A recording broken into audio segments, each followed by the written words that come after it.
It's one of the most extraordinary moments in Britain's history. Prime Minister Boris Johnson refusing calls from his own cabinet to resign. Nine's Brett McLeod is outside the Prime Minister's residence. Brett, the Queen could be dragged into this mess.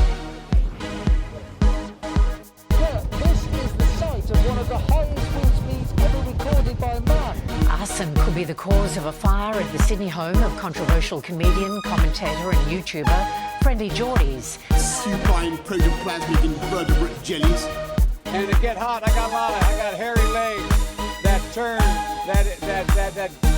turn blonde in the sun. I will not be lectured about sexism and misogyny by this man. The decision of one man to launch a wholly unjustified and brutal invasion of Ukraine.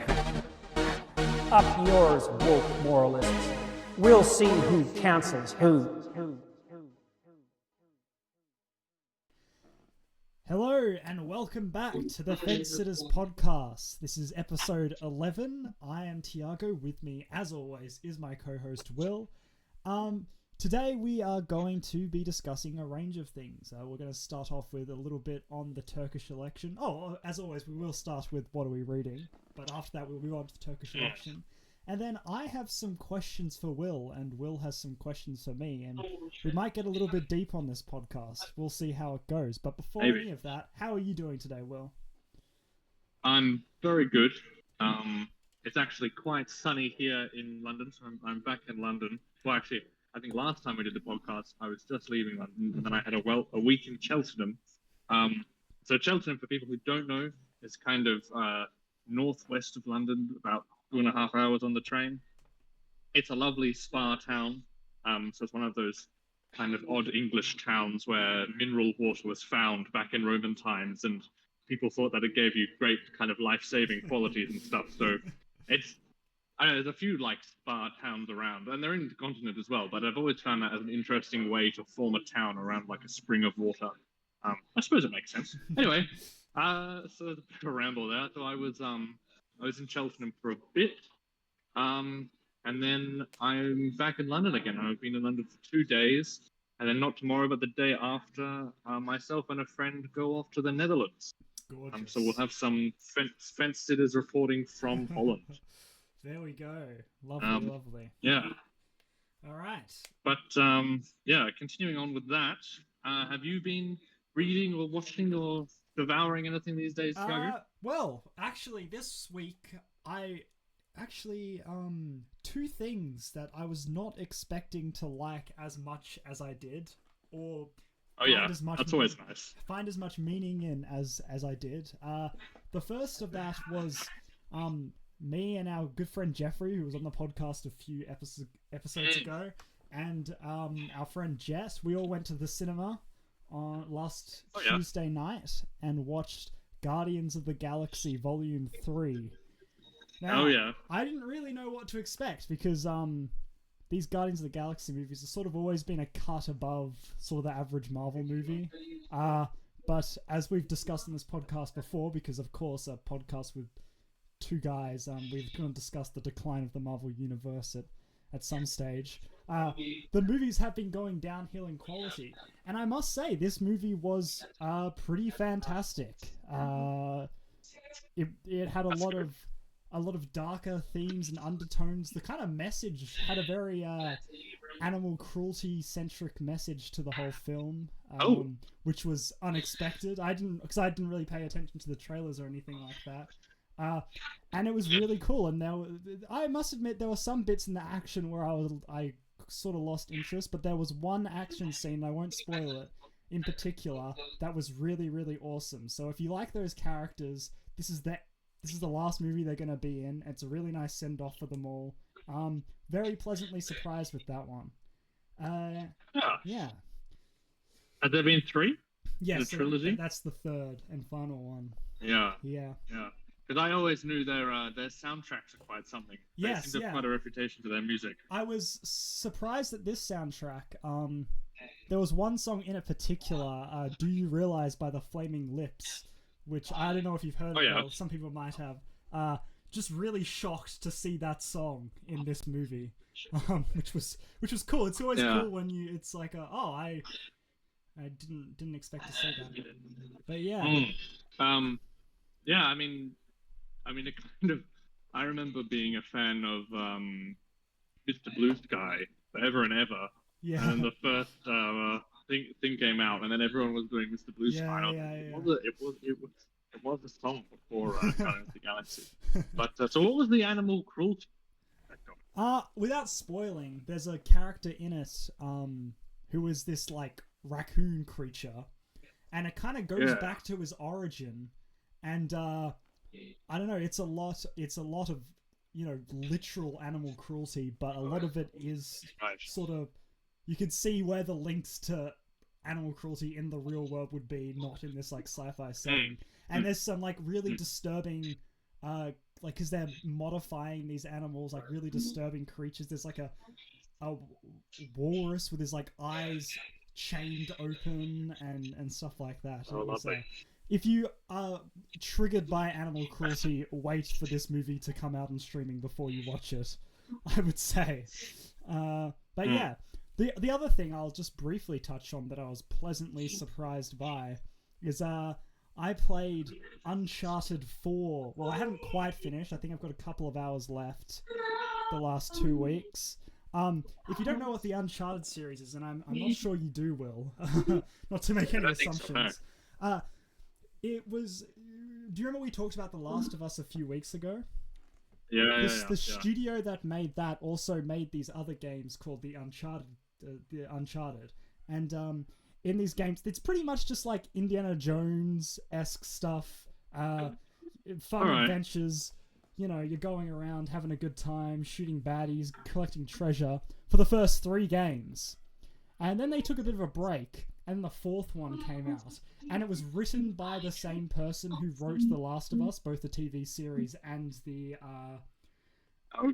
and the game. So it's got these very like deep, dark undertones. And on the surface, it's this fun adventure about finding pirate treasure. But what it's sort of really about, and you find out more as the story goes along, it plays with ideas of letting your work overtake your life, and how you push others away for things that you might value, and it's just really shocked me how good the writing and character development is out of this sort of, not a throwaway series, but a series that was, you know, made for laughs and made for fun. Yeah. No, that's interesting. No, it's always good when video games have a bit of a message to them. And talking about messages and taking over things, and in regards to excluding your kind of work-life balance and everything, I've just performed a brilliant segue into what I've been seeing. So in Cheltenham, there's this beautiful old theatre called the Everyman Theatre, and I went there for a show, and it's called. So it was just a play, 2-part play called The Way Old Friends Do. Now, you probably heard nothing about it, Tiago, because it's a small, relatively small kind of play touring around England at the moment. But it's interesting because it was directed by Mark Gatiss. Now, does that ring a bell? No. No. So he remember Mycroft? Yes. Is his name Mycroft? Yeah. In Sherlock. Yeah. Yeah. So the actor, that's Mark Gatiss. Okay. Yeah, I would recognize his face. Yeah. Yeah. So tall, skinny, kind of bit weird guy. So he directed this play, and it had a few other kind of notable actors in it as well. I think it was about a cast of 5 people. And pretty much, I mean, the storyline is it's superbly kind of British in its awkward like originality.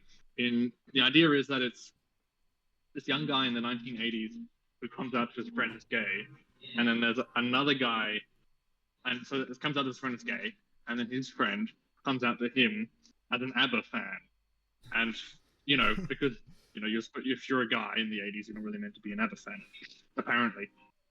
So it's just this ironic thing about this guy kind of coming out about his fundamental sexuality, and another guy being like, well, I actually like ABBA. Yeah. So that kind of happens in the 80s, and then they grow up, and then they come back, and they're kind of friends again in the modern day, and they pretty much decide to form this ABBA tribute band, but by doing it through drag, so that men play the two women and then women play the two men. And it's kind of like it's like a play about a play, because it's like this ragtag bunch of friends who come together to kind of do this joke, and then the tribute band actually becomes really successful, and then this kind of psychopathic guy more or less infiltrates the group. Psychopath guy's he's gay himself, and he kind of splits off the gay guy, and then the other guy who's the ABBA fan, he's bisexual, and they kind of splits them apart, and then brings his friend into the band and just kind of dismantles the band, and the whole band falls to bits. And then the very final scene is this reunion where they've all come back together, and they're kind of making up and everything, and they're still friends, but the guy who infiltrated isn't there at all. And it hit me that, like, you know, plays and theatre and musicals and everything are usually about, you know, big, grand, kind of important themes with large casts and, you know, it's kind of powerful characters. But this very small play with a very small cast about this kind of odd idea and this odd narrative, you know, it kind of goes to show that, well, it you know, it's better to stay with your friends and stay true to yourself and with people you agree with and enjoy, rather than trying to stick to a band or stick to an ideal, which in the end leaves you with nothing, which is what that kind of psychopathic character. So yeah, wow, that was quite good. You really did segue that well, Will. I must say, I was waiting for it. Yeah. No, it was brilliant. And you know, live theatre is, I think it's very, especially like a small kind of intimate live theatre. It's quite hard to come by these days, and especially as kids our age, I feel like it's pretty underrated. So I would suggest it to people. And talking about small live venues, I also went to a jazz club last night. So I'm in London, and if you're ever in London and you like jazz, or if you're ever in London, full stop, you have to go to Ronnie Scott's Jazz Club, which is like more or less the top jazz club in all of Britain. And you can imagine there's a lot of them here, so it's really quite a big thing. So I got in for £8 for a ticket, which is really quite good, to the upstairs section in Ronnie Scott's. And you can imagine this is in Soho, so it's kind of like the down-to-earth Chinatown, Soho area of London, people bustling everywhere. Like, kind of come out of Soho, you go up these stairs, there's all these lounges, there's a bar, and the band's kind of in the middle. So it's a bit like a Colosseum kind of thing almost, with like 3 segments looking onto the band, and there's a bar at the back. And so I watched this performance by the Ben Summers Sextet. So there was a drummer, there was a double bass, electric guitar, tenor sax, trumpet, and then there was one guy who played baritone sax, but he also played bass clarinet, but like jazz bass clarinet, standing up. And I mean, you know, until last night, I couldn't have said I'd seen a bass clarinet jazz solo, but oh boy, now I can. And again, like, you know, just jazz clubs in general, because I've been to quite a few in Perth as well. I think they're really quite underrated for an intimate artistic experience. Because, you know, you're sitting there, music's all around you, lights are low, you've kind of got a drink in one hand, and you're bopping your head, and then like the bartenders were making cocktails, and there was this one bartender who always shook his cocktail thing in time with the music. That's cool. It was incredible.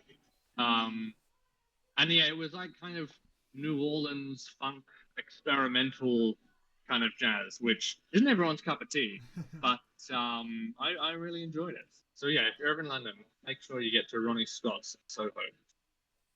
So yeah, anyway, cool. There you go. Well, cool. Shall we? I can't top your other segue, but speaking of interesting things that are kind of, I don't even know. Turkish election. Oh, yeah. Segueing from a jazz club in Soho to the election, which is currently happening in Turkey. So this is meant to be a political, somewhat podcast. So I was thinking we should probably do a bit of politics before we get onto these odd, deep questions we want to ask each other. So for people who don't know, completely fine if you don't, because it's probably not on your radar for the 96% of our Australian listeners and the less than 1% of our German listeners. Did you?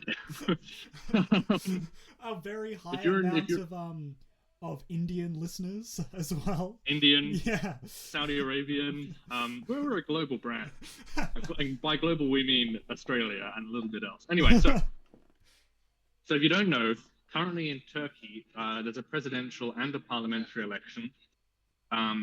It started yesterday, and it's still going today because the results were too close to call, so they're going into the second runoff. And just a little bit of background for people who don't know. Turkey is a very interesting place. The current president, Recep Erdogan, is more or less the closest to an authoritarian kind of strongman dictator that Turkey has ever come to since their founding. So if you've heard of, I'm not sure, Tiago, have you heard of Ataturk by any chance? Yeah, vaguely. I think from conversations with you, though. So. yeah. Kemal Ataturk. So a little bit of a history lesson. So kind of, the Ottoman Empire going into the First World War was more or less crippled by the First World War. And Australia actually had a very large part to do with that in regards to Gallipoli, the Dardanelles, and then coming up to the Middle East. But anyway, so the Ottoman Empire was split up after the First World War, and the modern state of Turkey, which we see today, was formed out of the Ottoman Empire. And the guy who kind of was fundamental in the forming of this modern Turkey was this guy called Ataturk. And he himself was actually in command of Turkish troops at Gallipoli. And so he was kind of this authoritarian strongman, formed the modern Turkish state, and then passed away. And so Recep Erdogan, who's now been president for 20 years, is the closest that they've ever come back to that. And whether that's good, whether that's bad, that's kind of up to you. But Erdogan, I mean, he's interesting. He has a brand of quite, it's like a political kind of Islam. It's his political ideology. He also said there was a coup. I don't know if you remember, Tiago, but there was a coup in 2016. And ever since that coup, he's given himself more power. And so he's been in power a lot of time, but there's an election now, and inflation, I mean, official estimates are that inflation in Turkey is at 50%, but academics and intellectuals are actually putting it at 100%. And then, of course, as the world will know, there were 2 massive earthquakes in Turkey, killing thousands of people, I think even tens of thousands of people. And it's interesting because those earthquakes hit areas which are usually quite pro-Erdogan. But in the way that he dealt with the earthquakes, they're kind of less popular towards him.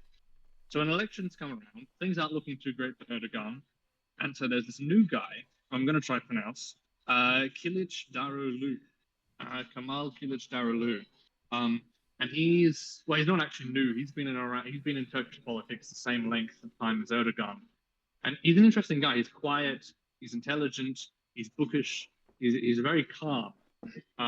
And he's formed this kind of grand opposition coalition of about 6 parties.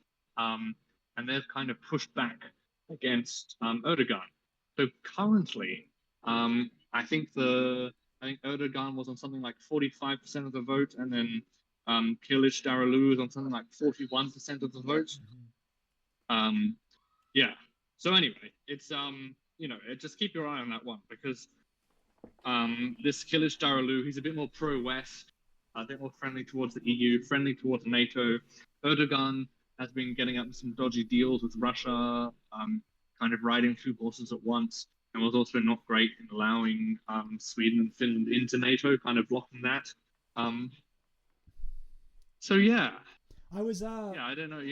Watching the news, and the footage that they were showing is there's lots of protesting and that sort of stuff happening, and I suppose that would be a symptom of such a divided population in so equally it is, divided as well. Yeah, it is quite divided.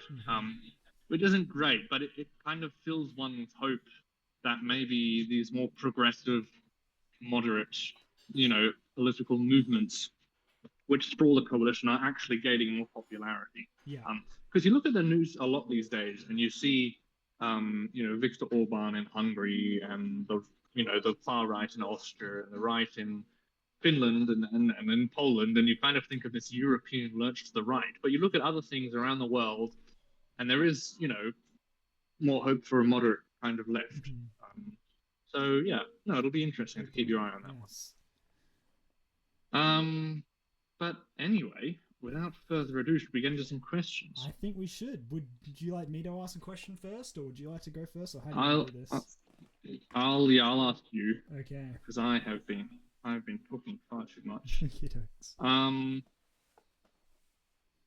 Yeah, we'll do that. So actually, yeah, I'll ask you. I mean, it's not one that I actually wrote down for you. It's one you wrote down for me, but I'm really quite interested for your response. Yeah. But yeah, a moment in your life when your perspective of things kind of radically changed or altered yeah. Yeah, I have a specific, if not very cliche, answer to this. We always are grown up with these ideas that money does not equal happiness, right? And just because you have possessions, doesn't mean that you're going to be happier than anyone. And sort of as a kid, you take it on board, but you're kind of like, yeah, but I'd quite like an Xbox, I think I would be happier. And you sort of learn as you get older, like, oh, you buy something, and that sort of feeling of happiness when you buy something starts to go away. And I don't know if you've experienced the same thing, Will. In later years of spending your pocket money to buy something is no longer fun. It's kind of dreadful, if anything. But I think the moment where my perspective on this idea of money equaling happiness changed was when I did a trip in 2019, I believe, the year before COVID, to Madagascar. Yeah. And a lot of people I've heard have this sort of experience where you walk through like a village of these like poorest people in the world, but that you've never seen children happier, and you've never seen this like really well built and really supportive community.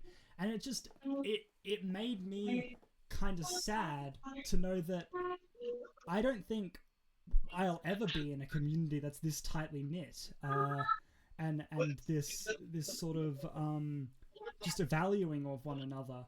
And I don't know if that's because of money and possessions, but it definitely sort of changed my perspective on where happiness really comes from. So as I said, quite a cliche answer, but yeah. I don't know. What do you think? Well, I guess that's I don't know. I suppose it's partly a money thing, but it's also partly like I mean, how separate we've all become in the Western world, I guess, compared to a very down-to-earth, localized village community found within Madagascar. Yeah. Which obviously brings one kind of fulfillment and happiness.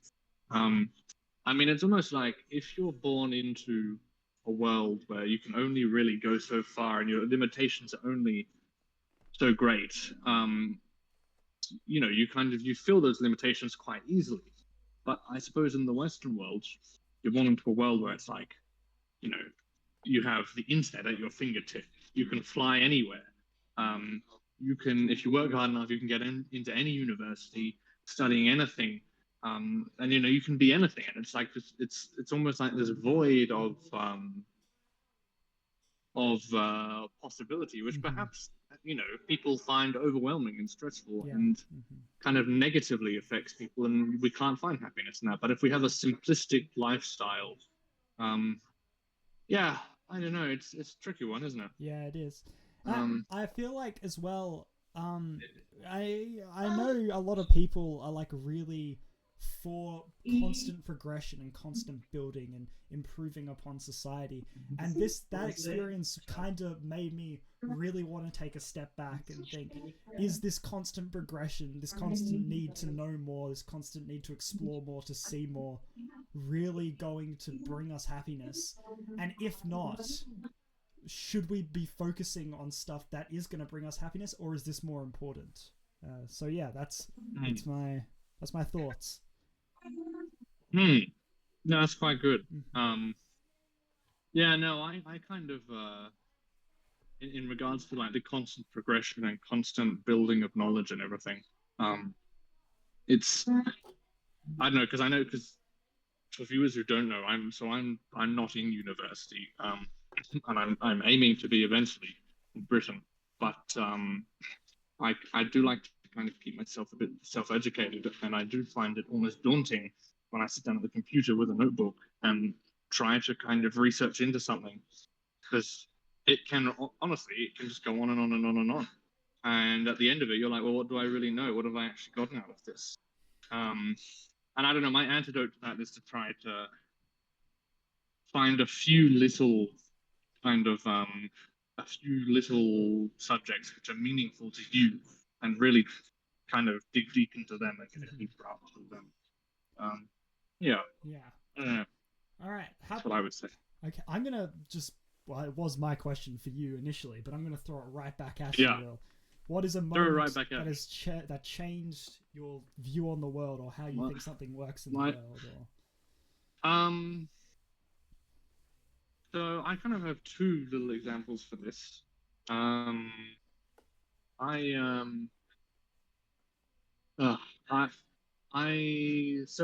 they're both not well. One of them's a bit mediocre, but both of them are not that nice.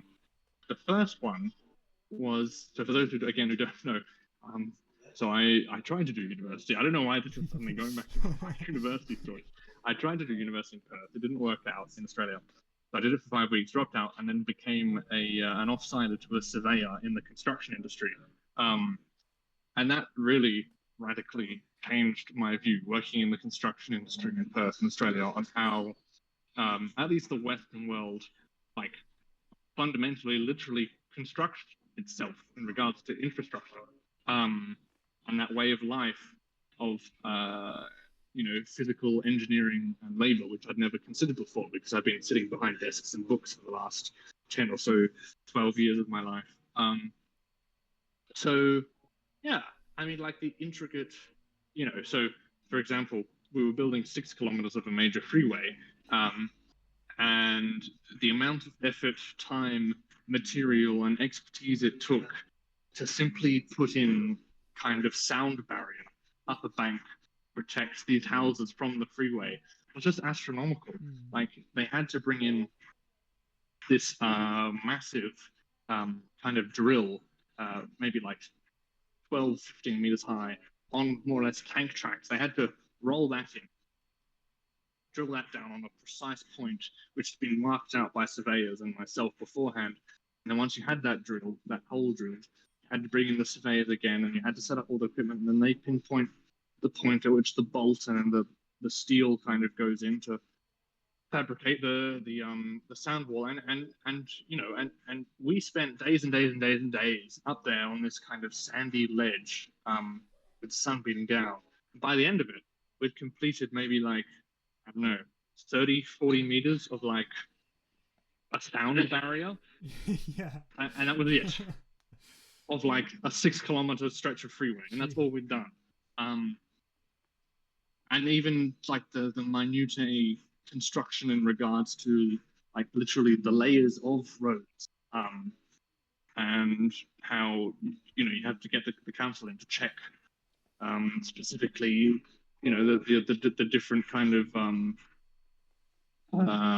mathematical differences in regards to road level, and the different kind of stratas of road put down, and how that all interconnects with electricity and piping and interconnectivity, internet boxes being put in, and all of those things which you don't really think about just suddenly opened up. It's kind of like it was like having like the system of music or a system of maths. It was like the system of construction, which opened up in front of your eyes. It was like another part of your brain opening. And so now every time I walk through a suburban area, it's a suburb, you know, you notice things and you think to yourself, well, this is how this was actually constructed. So yeah. I guess it's remarkable once you understand like the pure amount of just manpower that is required to put the most basic, simple things that you probably don't even notice together. No. So that was one story, and then another story is a little bit more sad, which really kind of opened my eyes to some. And you might find this interesting as well, Tiago. I'm not actually sure if I've told you this before, but so I did a youth parliament course in 2021, and it's several days of all these kids from Western Australia coming together in the West Australian Parliament, discussing ideas and voting on things and everything. And on the second last day, we were given, I've forgotten the technical term, but we were more or less given, I think it was like a minute and a half to speak about whatever we wanted to speak about in a speech. And so sitting there, and the first person got up, the youth premier, as she was, and she gave a speech, and she kind of gave like heart-wrenching opening up speech about her difficulties with like mental health, and self-harm, and bordering on suicide and stuff like that. And she more or less broke down, within the West Australian Parliament chamber, surrounded by all these kids a similar age. And everyone was very supportive. And then the next person stood up, and their speech was more or less the same thing. And then the next person stood up, and it was again the same kind of thing. And one by one, like, I think there was, how many of us was there? Was there like 50, maybe 60 of us? I mean, not everybody, but I would say 80% of people standing up was their kind of like their struggles with mental health.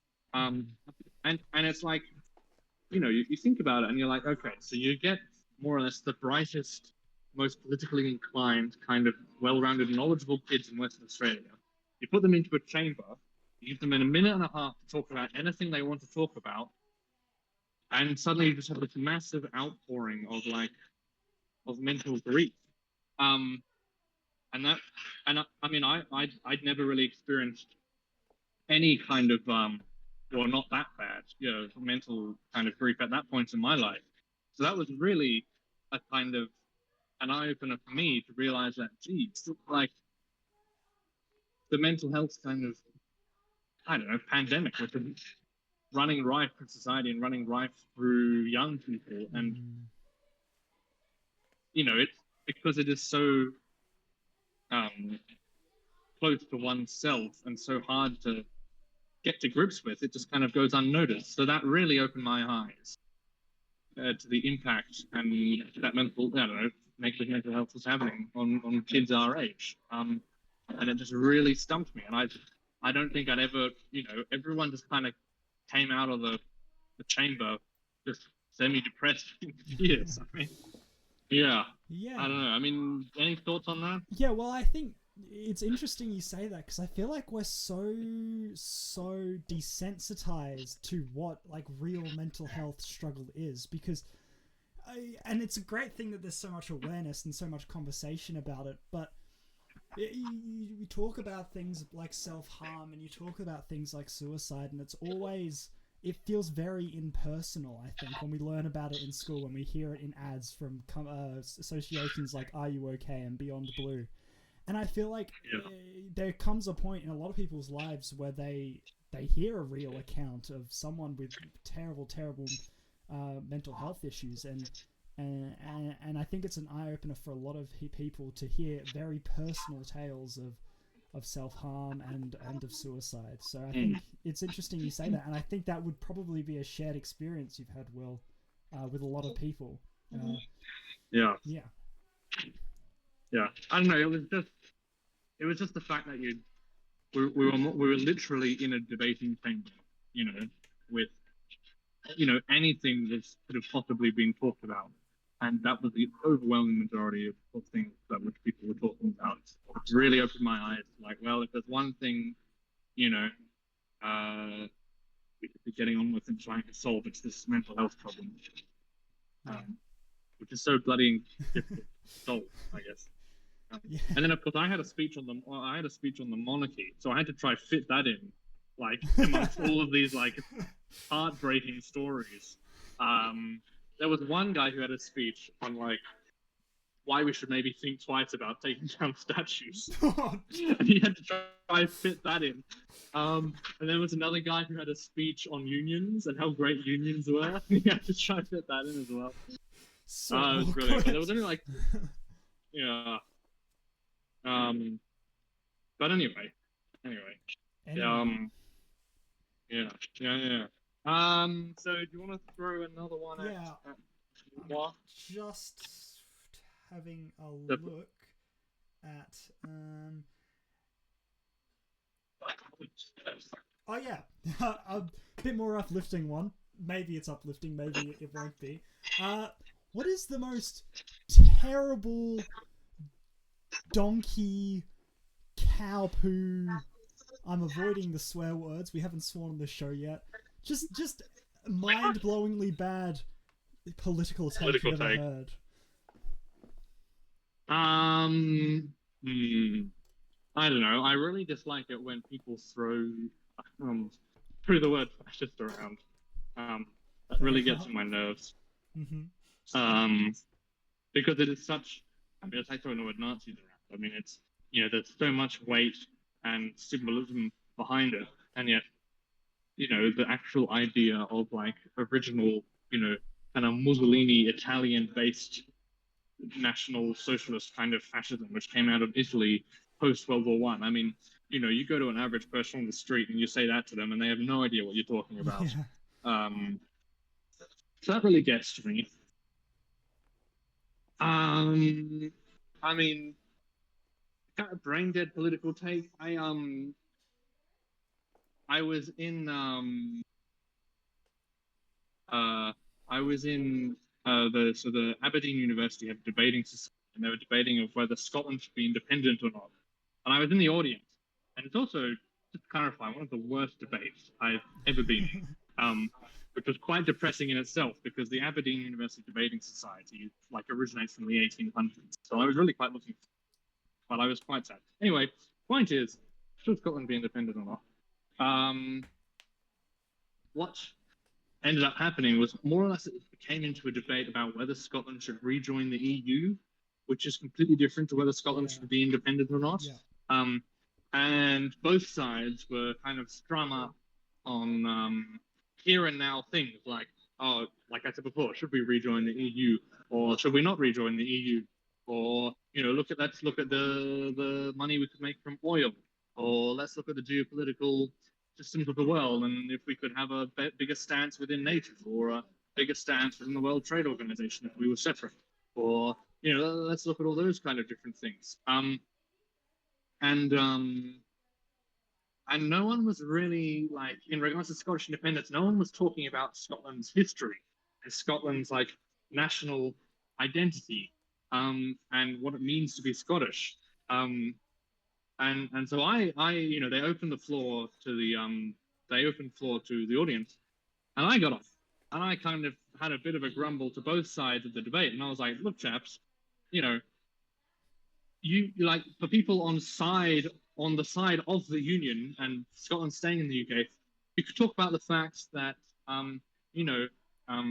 Scottish unionism goes back hundreds and hundreds of years, and that you have a shared and joint culture, and that the flags are symbolically joined, that Highlander troops clad in kilts were fighting in the Western Front, and they were fighting in the Crimea alongside like English troops. And then I was like, look, you guys on the independent side, you could talk about William Wallace, you could talk about Robert the Bruce, You could talk about, freedom and what it means to be a true Scot, and you could go back to your Celtic and Gaelic kind of connections.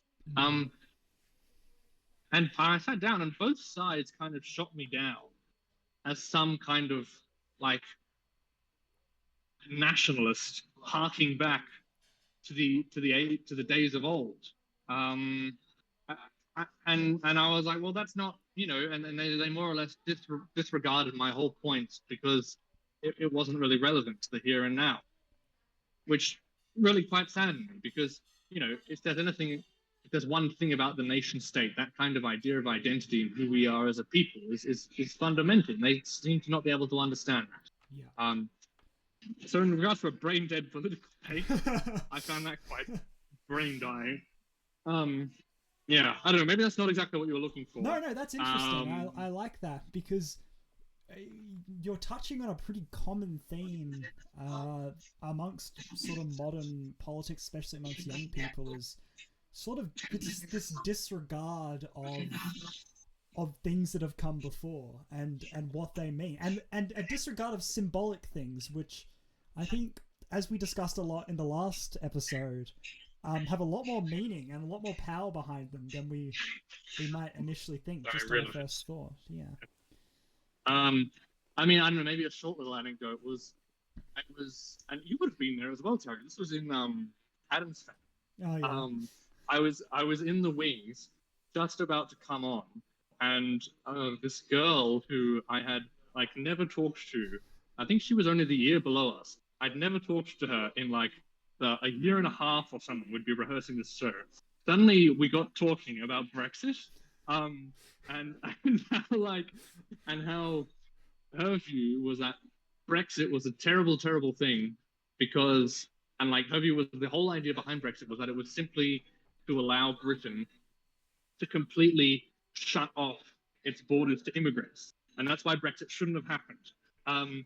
And then before I was able to come back with a rebuke, I had to go on. I never really saw her again. And I was like quite frustrated because, I mean, in regards to brain dead kind of thing, it's like, regardless of whether you think Brexit should have happened to control our borders more, it's like, well, Brexit actually more or less allowed Britain, to control our borders. So theoretically, you could open up the borders more than they were allowed before under EU regulations. Mm-hmm. So I'm like, sure, a large portion of people voting for Brexit was to restrict the borders, but if, once we're free of those EU regulations, we would actually, like, if you're worried of not allowing immigrants, let Brexit happen, get yourself into power, and then just open up the borders as much as you want. Like, it's two sides of the same coin, which this girl hadn't really seemed to realize. And then I had to go on and because he never spoke to her again. She never will. That's interesting as well. It was just like the most absurd thing because I was like just completely in the zone of like singing and acting and getting ready and like calming nerves, and suddenly this girl's like, so Brexit. I'm like, ah. I think that's a good example of someone like hearing one thing about something and not really doing any research. And I mean, we're all kind of guilty of it, but it's one thing to like try and start an argument over that. Some fantastic responses there, Will. I would be having a good chuckle thinking about that Addams Family anecdote later on. I assure you of that. Surely you've come across some pretty brain dead. Well, I made the mistake of leaving an internet comment this week. I do not recommend this. I don't know if you heard about this, Will, but there's this controversy going on, and essentially, people are trying to make it more complex than it is, really. But what it is the beer company Bud Light in the US. This is the dumbest thing I've ever heard. No, this is brilliant. I love this. With the they got a trans TikToker to advertise their beer. That's pretty much the crux of the situation. You can read into it more. Anyway, so I saw a Instagram reel of I won't. It was a joke about that, but I didn't know about the context, and I tried to Google it. Okay. And I couldn't find it. So then I left a comment asking, "Oh, so could someone explain this to me?" And let me tell you, Will, the MAGA brigade came after me. Oh yeah, they came after you, did they? They were like, well, first of all, people were explaining it, which I appreciated. Then I sort of left my opinion, which was like, for a group of people that are all about freedom of speech and freedom of expression, and they weren't. I don't have issue with people boycotting Bud Light because of this. Do whatever you want. You can stop drinking a beer if you want. I don't care. That's your right. But to say that transgender people shouldn't exist seems to be in a very much contrasting light to people that are often always talking about how you should have the freedom to express yourself however you like, and you should have the freedom of speech, and saying that Bud Light should not have done this ad is again going against the idea of freedom of speech. And let me tell you, Will, I've got some of the funniest comments you'll ever see. I apparently the reason why Joe Biden was elected. Oh really? I don't have my Instagram public, and nor do I have kids that I would post on there or in real life. But people were saying that they feel sorry for my kids for having someone that's in support of the trans community. People saying really baffling things like that being in support of the trans community is being in support of pedophilia and in support of child groomers.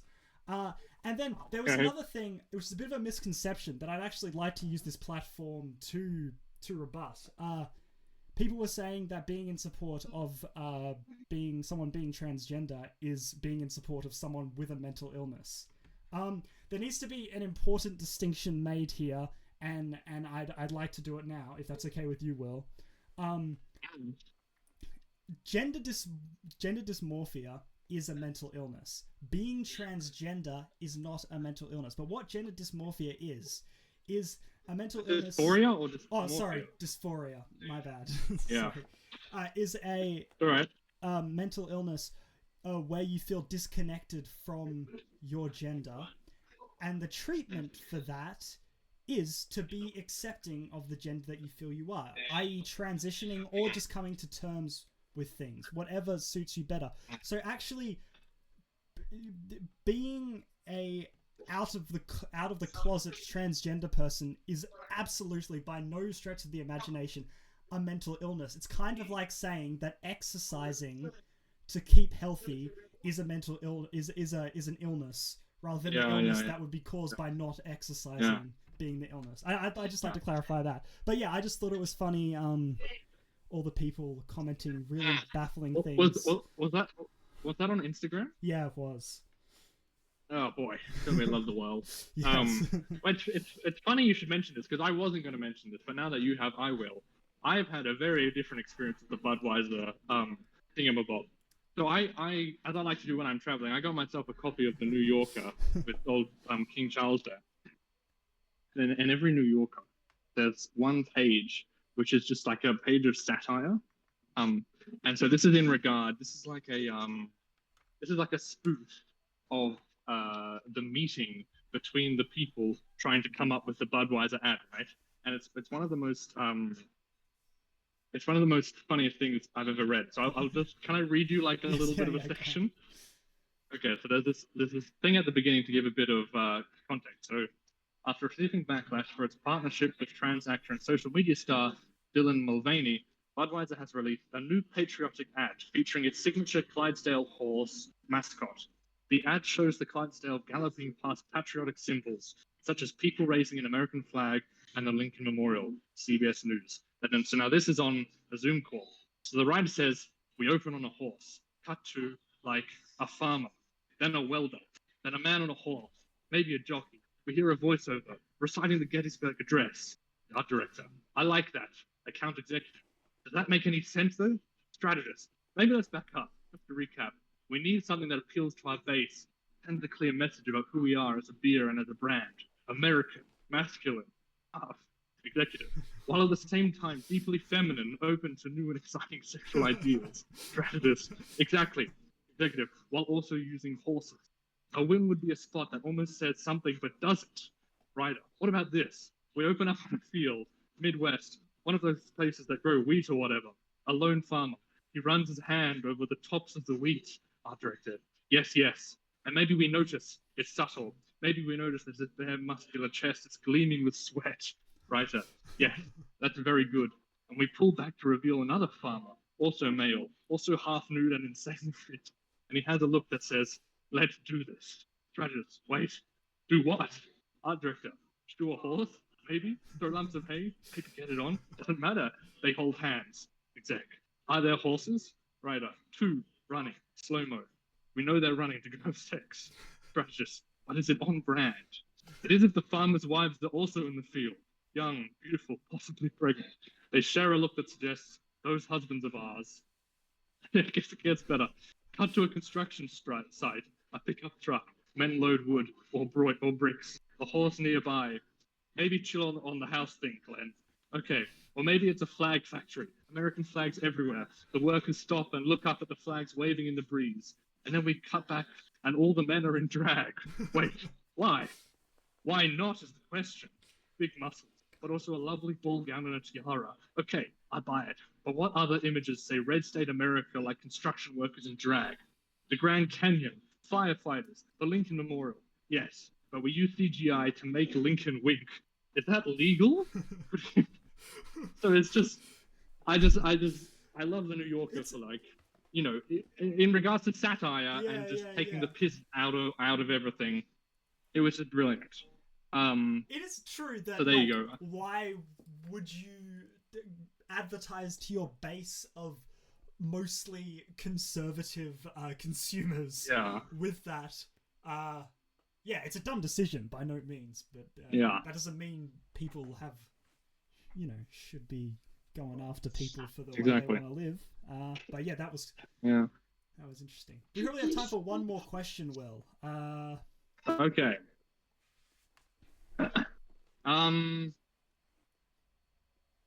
I have one for you.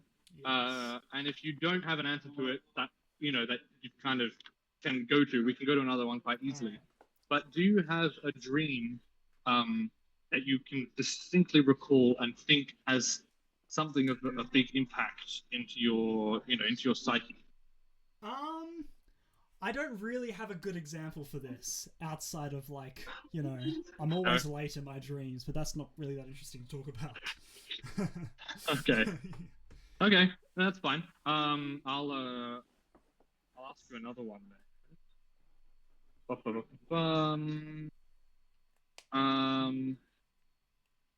What about your favorite kind of musical experience or artistic experience? Like, was there ever a moment when you're sitting there and everything, you know, sound, music, visuals, everything kind of comes together at one point and you just think, wow, that's just, and it just, you know, brings you to a higher level, makes your hair raise up? Yeah, I've got like a few examples of this, and a couple of them involve you actually, Will. But I'll begin with probably one of my favorite songs, if not my favorite song. It's called Touch. It's by Daft Punk. You obviously know this song. Yeah. The first time I heard that song on the album Random Access Memories, it was the sun was setting over the water, and these big rolling storm clouds were coming out to where the thing was, and it started to pour as the song goes along, and it's got all this progression. It starts off quite somber, as it was still sunny, and as the rain and the storms came down, the music built up until it goes into that jazz section.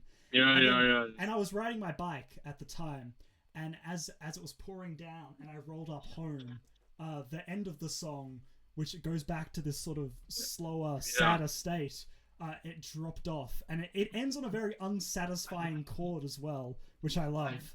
And as I walked in the door, and I was like, damn, I had goosebumps all over me. It was crazy. Yeah. Oh, that's brilliant. Yes. The other example, playing music, actually, Will. I don't know if you will remember this. And And it probably wasn't our best performance of all time. It was probably pretty terrible looking back now.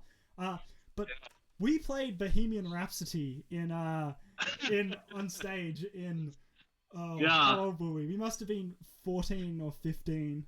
Yeah. And you know, it wasn't like looking back at the videos. It's fine. We weren't terrible by any stretch of the imagination. No. But I mean, we were 14. Yeah. There was one moment in that where you started singing, and then I yelled out, "You know the words," and the entire performing arts center audience all started singing the words to Bohemian Rhapsody as we were playing, and I thought that was like really cool, and just to have that crowd involved. I was actually thinking about that performance the other day, and just like, I mean, it's kind of, you know, credit to us. It's a really hard song. And it was just us. It was guitar and piano. And it was two people. Yeah. I mean, Patrick did the gong at the very end, but I personally, I think we did really well there, to pull that off. Yeah, no. We did more or less start to finish, like, sure, half of it was out of tune. You know, some of us playing wrong chords. It doesn't matter. We started it, we finished it. People knew it was Bohemian Rhapsody, and we got a damn good applause at the end. And I think the fact we managed that was really quite. Like, I don't think we realized what we were taking on when we actually did it. We really didn't. And we did like maybe 5 rehearsals as well. Exactly. So yeah. And I think I'd also just stopped having piano lessons and then tried to like learn the most difficult piano piece I'd ever encountered. So yeah, I might post a reel of some of that performance on the Fence Sitters just for shits and giggles. Oh, there's the first swear word. Sure. That would be funny. And then the final one I would say, was us. Our last performance together ever. And you might not remember this because you were very ill at the time. It was you, me, our good friend Jet, and a drummer that we didn't really know. And we were gonna play a whole set of songs, but Will had been But then the drummer just didn't know. First of all, the drummer didn't know any of the songs. He was like, I'll learn them like while we were backstage. And I was like, no, let's just do the one that you know. Also, Will had like really high fevers and had been in bed sick all week. And the venue that we're in is called Badlands Bar in Perth. Actually a really cool music venue, just in general. Yeah. We went on stage in this, it was really hot. And Will was dying, basically. And we killed it, I think. It was really good. We had like great stage presence. So much fun. That song "Gold in the Ceiling" is to play, and it was just a really special moment where before we go on, I thought this is gonna go terribly, and we pulled it off. Much simpler song than Bohemian Rhapsody, I will say though. Also credit to Martha. I think Martha and Tyler, were they not singing like backup vocals as well? I can't remember. Did they? Yeah.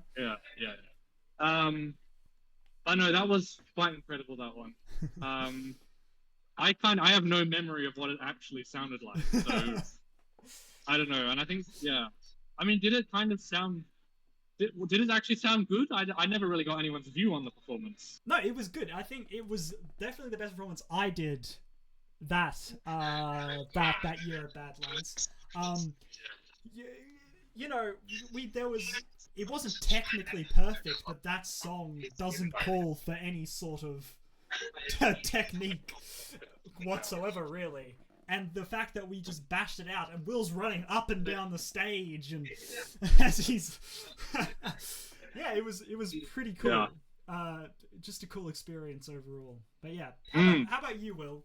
We'll just end on your favorite musical moments. Favorite music. Well, I don't know. I was going to ask, would I be able to finish on a dream that I've had? Oh yeah, of course. Which which I can can kind of recall. And please tell me if I've told you this before, because I think I must have, but I'm not sure if I have anymore. And as yourself a psychology student, I'd be really interested to hear your takes. But pretty much, what was happening was back in early 2022, there was a lot of things going on. So I had some family problems, and then I decided to move to Britain and wanted to leave university, and all of this stuff was building up. And then my father, my brother, and I went off and we walked along a coastal trail in the southwest of Western Australia for like 7 days straight, camping and taking everything on our backs. And I don't know why, but when I'm in nature and when I'm changing my location every night, I dream like some incredible, very incredibly vivid dreams. My psyche must have been going mental, because it got to the point where every night when I got into my sleeping bag, I would find it impossible to sleep on my back, but I would roll onto my side, and I would kind of slide into a dream, vividly remember and almost control every single aspect of that dream, and then I would wake up, it would still be night, I'd be on my back, and then I'd turn back on my other side, and I'd go into another dream. And like every night I was waking up and could quite easily recall about 4 or 5 dreams I'd had that night. And I did that for like 7 days straight. It was like, it almost sounds psychedelic or something, but it was pretty epic. And the one kind of dream which I can recall now, I'll just kind of go through. So pretty much, the main idea was, it was like myself, you were there, and then a close bunch of our friends from school, and we were all kind of in school, and there was like this great kind of overarching sense of like togetherness and like warmth and happiness and kind of just fulfillment. And then that force kind of got off put, and what had happened was I think there was one teacher in our school who was quite divisive in people who supported her and people who didn't support her. Her name started with an M. Yes. I quite liked her personally, but I thought she did a very good job. Anyway, regardless, in my dream, for some reason, she was kind of the antagonist, and so she kind of came in and disrupted that force of homeliness, and it became evident that the only way we were going to resolve this was if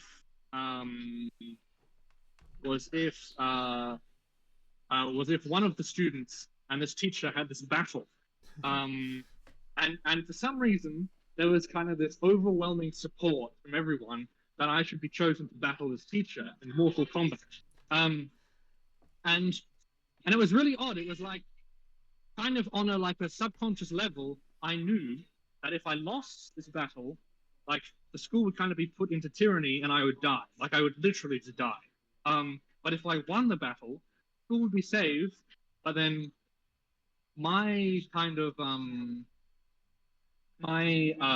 gift would be that I would be given like this kind of countryside estate with a manor house and lovely gardens, but I'd never be able to leave. It would be like I'd be like in house arrest in this gorgeous countryside estate, which sounds wonderful, to be honest. But I'd never be able to leave, and people could only visit me. I could never see people. So anyway, I was like, sure, let's bloody do this. And then, so what happened was, I transformed into this like red dragon. Like I vividly remember transforming into this red, traditional, quite reptilian, fire-breathing dragon. And the teacher, who should not be named, kind of transformed into this witch, like this very Disney kind of Maleficent, nasty, evil witch. And then there was a kind of grand brick tower which came out of nowhere, and we battled it out over this tower, and kind of going up and down, and bits of brick were falling off, and I was kind of going in and out, and she was waving her wand around, and we had this epic battle, and eventually I kind of defeated her, and everything went black, and I was kind of thinking to myself, oh God, what's happened? And then I woke up, and I was sitting on this kind of garden chair in this estate of this manor house, and I was sitting there and I was really happy and enjoying myself. And then off in the distance, I could hear these voices, and I might tell you after, Tiago, I guess, because it's a little bit personal. But I mean, I could remember the specific people who were coming towards me, specific friends who were for things like, the main one really, and these friends, more or less, I could see them from a far distance, and they were more or less coming to visit me, and they were coming down this like winding kind of path. And then they just kind of came down the path, all kind of said hello to me, and then I think we just kind of sat there and had a picnic, and like that feeling of fulfillment and safety and love and like just kind of soulfulness, which was at the beginning kind of came back and concluded. Even though I would always be constrained to this life of leisure living in this manor house in this beautiful ground for people to visit. And it just ended with you guys and me just kind of sitting there, and the evil teacher kind of defeated. So I don't know. I mean, as a psychology student, what are you gonna make of that? I mean, there's a pretty clear. I mean, it's a pretty obvious message. Yeah. Really. I don't know. I will first say, analyzing dreams is kind of a pseudoscience, which I think is kind of it's a pseudoscience in the fact we don't know for sure, but I feel like it's pretty obvious, really. But it seems like you were at a place in your life where you felt very conflicted. Again, having to battle a teacher you quite like.